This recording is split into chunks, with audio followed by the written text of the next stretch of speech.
ধনঞ্জয়ের মতো গরিব ছেলেদের। শুনুন প্রতীক বাবু, এই পোশাকটা পরে আইনের বাইরে কিছু করা যাবে না। তাহলে কিভাবে করবেন সে আপনার আইনের ঘেরাবন্দি থেকে অসুর নিধনের যজ্ঞ?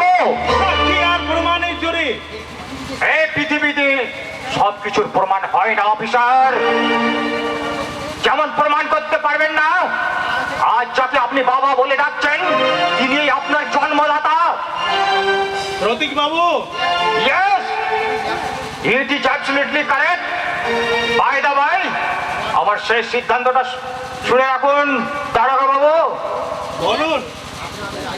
আপনাদের আইনে প্রকৃত অপরাধীদের কেশাগ্র স্পর্শ করতে পারবে না, এ কথা আমি যেমন জানি তেমনি আপনিও ভালো করেই জানেন। ইন্সপেক্টর সাহেব, আপনার থানার জিপটা রেডি রাখুন প্রকৃত অপরাধীদের ডেড বডি গুলো তুলে আনার জন্য। ওকে। No never. থানা এটা নিয়ে যান। আপনি আইন ভাঙার কথা বলতে পারেন না। ইয়েস, পারি পারি পারি, কারণ অসম্ভবকে সম্ভব আর না কে হ্যাঁ করে অপরাধীদের শাস্তি বিধান করাটাই আমার প্রকৃত মিশন। আর সেই মিশনকে সাকসেস করতেই আমি এই পৃথিবীর যে কোনো বাধাকে অতিক্রম করতে প্রস্তুত অফিসার। তাহলে আমি কিন্তু আপনাকে আরেস্ট করতে বাধ্য হব। বাহ বাহ বাহ অফিসার, খুনিকে ধরতে পারেননি বলে যে খুন হয়েছে তাকেই আপনি অ্যারেস্ট করতে চাইছেন? সত্যি সত্যি আপনার এই যুগের মহাপুরুষ। প্রতীক বাবু, আপনি এখন আসুন, আমার অন্য জরুরি কাম আছে।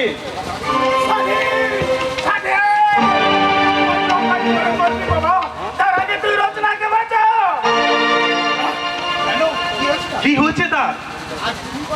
আর তুমি বা এত রক্তাক্ত হয়ে একদল গুন্ডা ঘরে ঢুকেই আমাকে সাধুকে মেরে রচনাকে তুলে নিয়ে গেছে। সে কি? চলো তোমাদের চিকিৎসার ব্যবস্থা করে দিই। আমি রচনার সন্ধানে চলে যাব। এদের চিন্তা আমি করছি।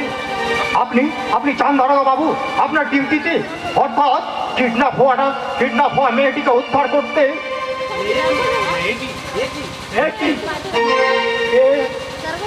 তুমি তুমি এখানে কেন বাবা? আরে আমি ছন্ন ছাড়া ভবগুরে মানুষ, কিন্তু আমার কথা বাদ দিন, আপনি এখানে কেন? এই উনি আমার বাবা। কিন্তু আপনার বাবা তো সেই জগন্নাথ দত্ত। উনি আমার পালিত বাবা, আর ইনি আমার জন্মদাতা বাবা। পলাশডাঙ্গা হাই স্কুলের শিক্ষক সত্যেন মিত্র।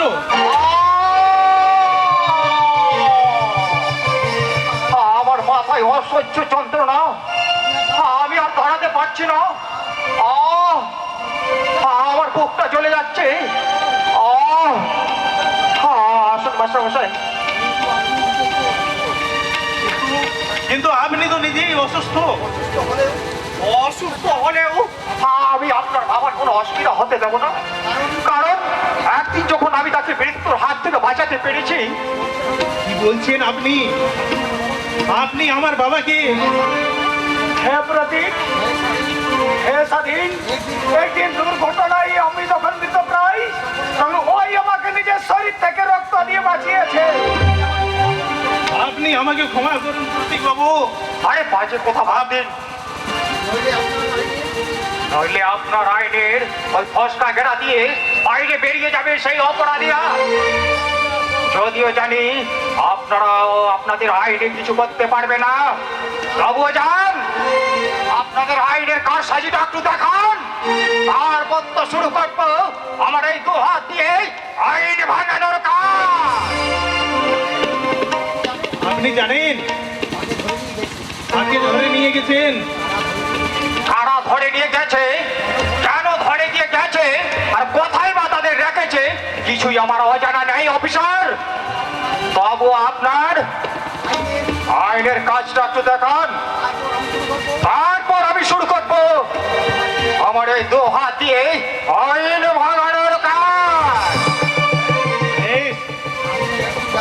আমি এখন এক্ষুনি যাচ্ছি সাহারা শহর চিরুনি তল্লাশ করে তাকে খুঁজে বের করে অপরাধীদের আমি কঠিন সাজা দেবই দেব। এদেশের পুলিশের বিষ নেই, তবু কোন এক চক্র আছে, আর আছে ঘুষ নেবার মতো লম্বা 3টি হাত, ডান হাত, বাঁ হাত, অজুহাত। যাক, যাক, যাক। চলুন মাস্টার মশাই। কিন্তু বাবা, তোমার সঠিক পরিচয় তো জানা গেল না।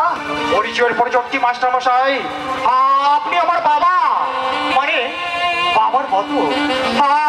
আমি আপনার ছেলে, মানে ছেলের মতো। আর কি? চলুন চলুন মাস্টার মশাই। দাঁড়ান মাস্টার মশাই, আমার পাটা মনে হয় আপনার পায়ে একটু ঠেকে গেল মনে হচ্ছে।